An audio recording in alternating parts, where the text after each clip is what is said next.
আজ থেকে most expected question series শুরু করছি, যেগুলো পরীক্ষাতে আসার সম্ভাবনা খুবই প্রবল। সেই কোশ্চেনগুলোই সলভ করব। সেই কোশ্চেন সিরিজ আমার চলতে থাকবে এক্সামের আগে পর্যন্ত।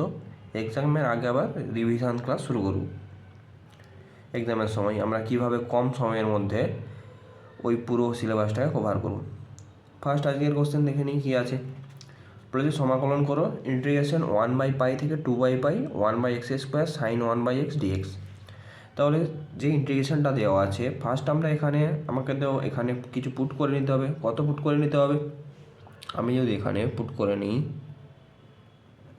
1/x = z, 1/x = z, 1/x = যদি z পুট করে নেওয়া হয়, বোথ সাইড ডিফারেন্সিয়াল করে দিলে কত আসবে? -1/x² dx = dz। তাহলে এখানে 1/x² dx = চলে আসছে কত?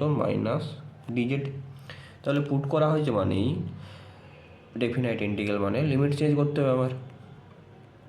এক্স থেকে এক্সের লিমিট আর জেডের লিমিট ছিল আমার কার লিমিট? ইন্টিগ্রেশনটা যেটা দেওয়া ছিল এক্সের লিমিট দেওয়া আছে, আমার জেডের লিমিট বের করতে হবে। তাহলে এক্সের লোয়ার লিমিট কত ছিল? 1/π, আপার লিমিট কত ছিল? 2/π। তাহলে এক্সের ভ্যালু যদি 1/π হয়, জেডের ভ্যালু এখান থেকে কত চলে আসবে? পাই। 2/π হলে এখান থেকে কত আসবে? π/2। 1/x = z। তাহলে আমার লিমিটটা চেঞ্জ করে নেব। তাহলে ইন্টিগ্রেশনটা আমার ট্রান্সফার হয়ে যাচ্ছে কিসে? ইন্টিগ্রেশনটা আমার ট্রান্সফার হয়ে গেল। তাহলে 1/x² dx, 1/x² dx এর ভ্যালুটাই আমি রিপ্লেস করব -dz দিয়ে। মাইনাস তো কনস্ট্যান্ট টার্ম, মাইনাস প্রথমে বাইরে বের করে দিলাম। তাহলে ইন্টিগ্রেশনের লিমিট হচ্ছে π থেকে π/2। 1/x² dx এর ভ্যালু, 1/x এর ভ্যালু z, দ্যাট ইজ এটা ট্রান্সফার হয়ে গেল sin z dz। আমরা তো sin z এর ইন্টিগ্রেশন সবাই জানি। sin z এর ইন্টিগ্রেশন কত হয়? -cos z, -cos z, -cos z। তার লিমিট কত আছে? π থেকে π/2। মাইনাস মাইনাস আলটিমেটলি কত হয়ে যাচ্ছে? এটা প্লাস। cos z লিমিট হচ্ছে কত? π থেকে π/2। আপার লিমিট যদি বসানো হয় কত আসবে? cos π/2 minus cos π। তাহলে cos π/2 ভ্যালু কত? cos π/2 0 মাইনাস cos π এর ভ্যালু -1। তাহলে minus minus plus. This is the final answer. খুব ইম্পর্ট্যান্ট প্রবলেম। তাহলে জাস্ট আমরা 1/x = z পুট করে নিলাম, সেখান থেকে এক্সের লিমিট থেকে জেডের লিমিট ট্রান্সফার করে নিলাম, দেন সিম্পল ইন্টিগ্রেশনে ট্রান্সফার হয়ে গেল, সেখান থেকে ক্যালকুলেট করে নিলাম, আমরা অ্যান্সার পেয়ে গেলাম। তারপরের কোশ্চেন দেখে নিই। এটা কি আছে?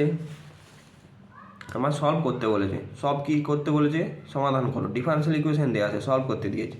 ভেরি ইম্পর্ট্যান্ট প্রবলেম, খুব ইম্পর্ট্যান্ট। এই টাইপেরই কোশ্চেন আসবে। তাহলে যে ডিফারেন্সিয়াল ইকুয়েশনটা দেওয়া আছে, কী দেওয়া আছে? x dy - y dx = √x² + y² dx। তাহলে ফার্স্ট আমি dx টার্মগুলোকে যদি ওয়ান সাইডে নিয়ে চলে যাই, আর dy টার্মগুলোকে যদি ওয়ান সাইড, এটা এই সাইডে নিয়ে গেলে প্লাস হয়ে যাবে। তাহলে y + √x² + y² whole dx রেখে দিলাম। তাহলে ফার্স্ট যদি আমি এখান থেকে dy dx এর ভ্যালুটা বের করে নিতে চাই, dy dx = কত চলে আসছে? y + √x² + y² / x। তাহলে তো এটা আমাদের হোমোজিনিয়াস ডিফারেন্সিয়াল ইকুয়েশন আছে। হোমোজিনিয়াস ডিফারেন্সিয়াল ইকুয়েশনের জন্য কত পুট করতে হয় আমরা তো সবাই জানি। y = আমরা vx পুট করি। তাহলে y = vx, এখান থেকে আমরা যদি dy dx এর ভ্যালুটা বের করি, কত আসবে? dy dx = এই সাইডটা তো প্রোডাক্ট ফর্মে আছে, dy dx = v + x dv dx আসবে। প্রোডাক্ট ফর্মুলা অ্যাপ্লাই করলাম। তাহলে এখানে dy dxটা রিপ্লেস করবো v + x dv dx দিয়ে, আর yগুলোকে রিপ্লেস করবো vx দিয়ে। তাহলে v + x dv dx আসবে। এখানে y এর value vx + √x² v² x² / x। তাহলে v + x dv dx, vx এখান থেকে রুটের ভেতরে x² কমন নিলে সেটা রুটের বাইরে x হয়ে বাইরে বেরোবে, 1 + v² / x। তাহলে উপরে আমার কত কমন নেওয়া যাবে, উপরে আমার এক্স কমন নেওয়া যাবে। এক্স যদি কমন নিয়ে নিই তাহলে থাকছে কত, v plus root under 1 plus p square by x. X x তো ক্যান্সেল হচ্ছে, তাহলে আলটিমেটলি আমার থাকছে v plus x DV dx, v plus root under 1 plus b square. B তো বোথ সাইড থেকে ক্যান্সেল হয়ে গেল। আলটিমেটলি আমার আসছে কি, x DV dx equal to root under 1 plus p square. তাহলে আমার ইন্টিগ্রেট করতে গেলে বোথ সাইড ভেরিয়েবল সেপারেট করতে হবে। ডিভির সাথে অনলি ফাংশন অফ ভি, ডিএক্সের সাথে only function of x. Dv by root under 1 plus b square dx by x. তাহলে ভেরিয়েবল সেপারেট হয়ে গেছে, আমরা বোথ সাইড ইন্টিগ্রেট করে নিতে পারবো। ইন্টিগ্রেট যদি করে নিই তাহলে এটা dx by root under 1 plus x square ফর্মে আছে। কত আছে, লগ মড এক্স প্লাস বলতে ভি আছে, এখানে রুট আন্ডার যা আছে পুরোটাই বসে যাবে। এটা ডিএক্স বাই এক্স বলতে লগ এক্স, আমরা কনস্ট্যান্টটাকে লগ সি নিলাম। তাহলে এই সাইডে লগের প্রপার্টি অ্যাপ্লাই করলে, লগের যদি প্রপার্টি অ্যাপ্লাই করা হয় v plus root under 1 plus b square, তাহলে লগের অ্যাডিশন বলতে লগের মাল্টিপ্লিকেশান লগ সি এক্স। তাহলে বোথ সাইড থেকে তো লগের প্রপার্টি থেকে লগ ক্যান্সেল হয়ে যাচ্ছে, থাকছে v plus root under 1 plus b square c x. আমরা পুট করেছিলাম কত, পুট করেছিলাম y equal to v x, y equal to v x, y equal to v x. তাহলে ভি এর ভ্যালুটা কত পেয়ে যাব, v equal to y by x.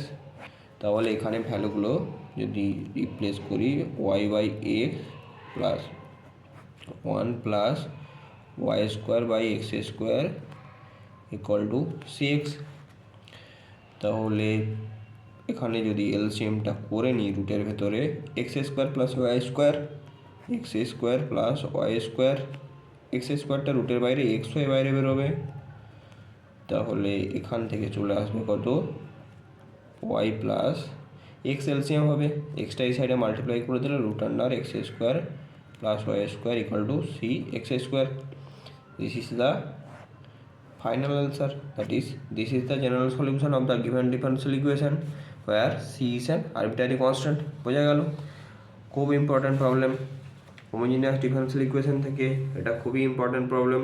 Step by step আমরা প্রথমে ডিএক্সটা মূলকে ওয়ান সাইডে নিয়ে গেলাম, ডিওয়াইটা মূলকে ওয়ান সাইডে রাখলাম, then y equal to v x put করলাম, y equal to v x put করলে ডিওয়াই ডিএক্সের ভ্যালুটা পেয়ে গেলাম v plus x DV d x. সেখান থেকে ডিওয়াই ডিএক্সের ভ্যালুটা রিপ্লেস করলাম, ওয়াইগুলোকে সব ভিএক্স দিয়ে ট্রান্সফার করলাম, স্টেপ বাই স্টেপ ক্যালকুলেট করলাম, দেন ভেরিয়েবল সেপারেট করলাম, ডিভির সাথে অনলি ফাংশন অফ ভি, ডিএক্সের সাথে only function of x, then লগের কনস্ট্যান্টটাকে লগ সি নিয়ে নিলাম, লগের প্রপার্টি অ্যাপ্লাই করলাম, সেখান থেকে আমরা পেয়ে গেলাম।